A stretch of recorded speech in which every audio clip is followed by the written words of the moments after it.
Alright, blood, how you been doing? Good, man. Nice to see you, bro. It's been a while, it's been a while. I got the sheets here to ask you some questions for the audience, bro. Oh, yeah? Alright, we got nice colour of white, the sheets. I like it, bro. Keep it, you know, not going to get too much into that here, but, you know. So, the people out there, right, we took some of the highest rating comments and questions and all that off your Twitter. So we got the first one coming out from I got P's 321, right? When did you become a G, blood? Always been a G, bro. Always been a G. Always been a G. Since birth, before birth actually. Always been. So your mumsies and your dadsies was gangbanging and things like that. Yeah, they were rolling around in the Logan Hood. Yeah, because you come out there, man. You come out of Warzone. Australia somewhere, man. Down them ways, you know. And you know when you drop your first mixtape, right? And there's another question. When you drop your first mixtape in about 03, was you on a lot of drugs at that time? What drugs wasn't I on at that time? I think you've got the list there, don't you? I got the list down here, yeah, man. But that's not for the camera, you know. I'll leave that. That's not for the camera. We'll skip that Okay, question. We'll skip that. That's for later, blood. Yeah. That's for later. Yeah. So, all right. And the next question was, what are your addictions? But we just covered that there a little bit. Yeah. So, after the success of your EP, you started to get like lots of P's in the bank. Lots of P's in the bank. But the question is, how did you spend them? It's not so much the P's in the bank you should be thinking about, it's the P's in me that you should be thinking about. That's all you got. That's all there is to say. That's fair argument, bro. You stay energized, you got to keep on climbing. Because around about that time when you was dropping them, you was pretty tanked, yeah? Alright. And alright, this is another question. Another question, are you true to the ends, bro? Always true to the ends, man. Always true to the ends? Well, that's good. Whereabouts was your ends at the time, yeah? Excellence for everybody! What? Hold on, mate. Hold on. Look, can you see it like this? Don't mind the pretty distractions and all that. You know? You're true to the ends, and you've already said that. That's what's on the You've already said that you're true to the ends, bro. But whereabouts was your ends at that time? Well, the ends was when you're blowing out, when you're chasing a cloud and you blow it out. That was the ends, man. So it was sweet at that time. Yeah, sweet, very at sweet. that time. Very perfect. It was and you was rolling with the crew and the Bloods and all that thing around about that time in the ends, right? But what was it that motivated you at the very start, like in about 03, about that time period? What was it that got you going at that time? Well, it was the crisp taste of the puff, man. I see. Yeah. The crisp taste it's a good motivator. There's nothing quite like it, man. So that's it. That's it. That's just Hey, Jared. That's just fair. That's fair. Yo, bro.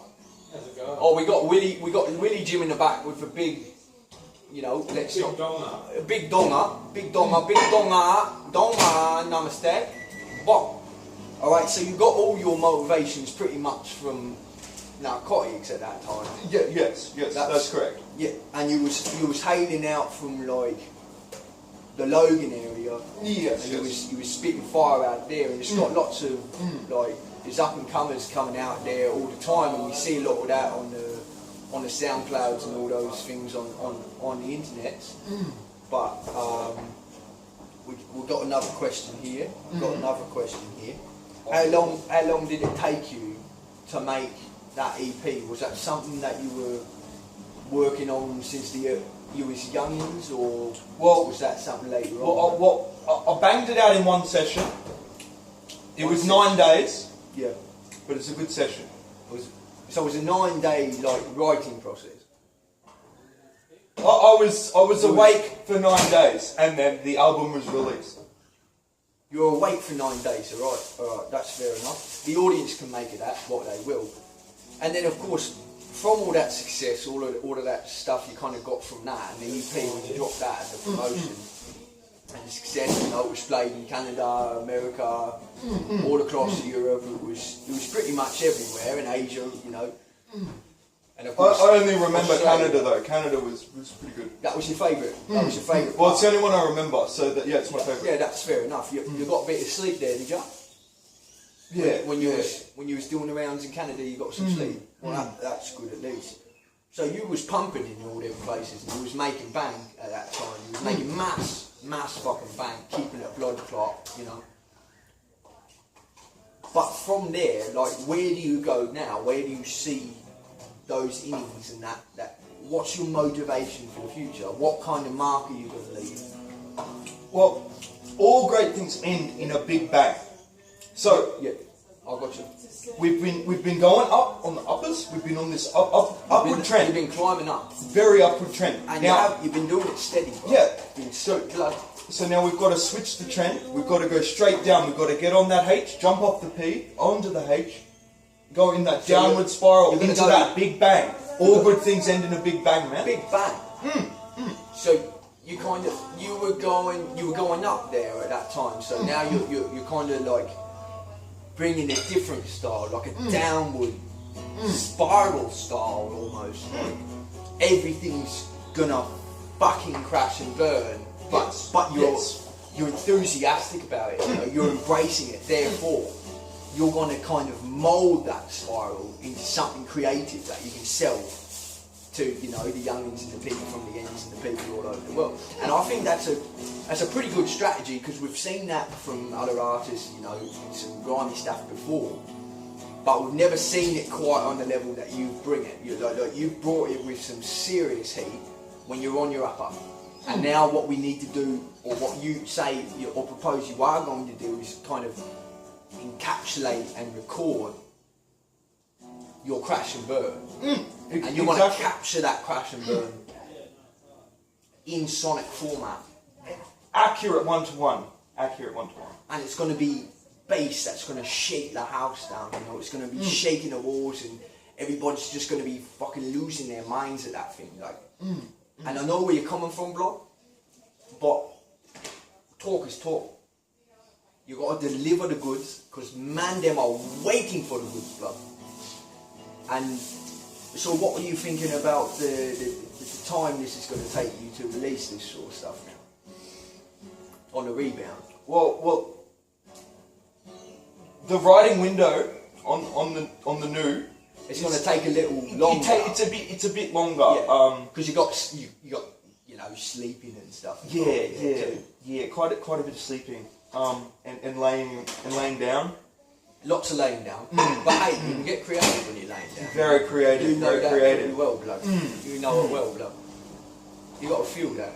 You feel that. Right? Always feel it.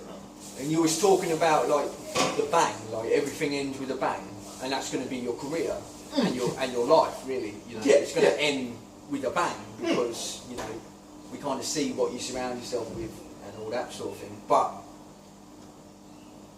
you know, and this wouldn't I wouldn't normally ask this question, but are you strapped, mate? Oh, of course, man. We're all strapped here. You're all strapped, and we're talking like. You know, we're talking just like minor firearms, we're talking kind of like cartel. We've all got Galil. Well, that's pretty fucking heavy, man. That's heavy. And that's you and all the boys, like all the man them there, in the ends, they're all strapped. Well, so you got no real future, which you're real fucking happy about, really enthusiastic about that. The crash and burn is real, guys. The crash and burn is fucking guaranteed. Real, happen. Guaranteed. And he said it here first, right? He's got promises to the people. You're going to crash and burn both your life and your career. Yes, that's the plan. It's going to end with a big bang. Will that big bang involve the firearms that you and the men them are holding with you? No comment. No comment. No comment. That's alright, mate. That's alright. No comment. But that's alright. So it's all just going to go to shit, really. But you know, you heard it here first. It's all going down. It's all going in a downward spiral, and he does it for your ears, mate. He does it so you don't have to, and we're very fucking enthusiastic about this one. I'm really keen to hear the new project, and I'll interview you again if you're still alive after the drop and all that stuff. See about that come one, around man. for the tour. It'll be a bit hectic. Oh, it'll be off chops, mate. It'll be fucking block clot. It'll be blood, bro. And that one's, it's going to be a Percy, really. It's going to be a real Percy of a release, and it's, you know, I hope to see you again soon. And thank you for your questions, guys. And we'll round it up there, and I'll see you next time, blood. Crash and burn, eh? Yeah. You heard it here first. Hustle Harder TV.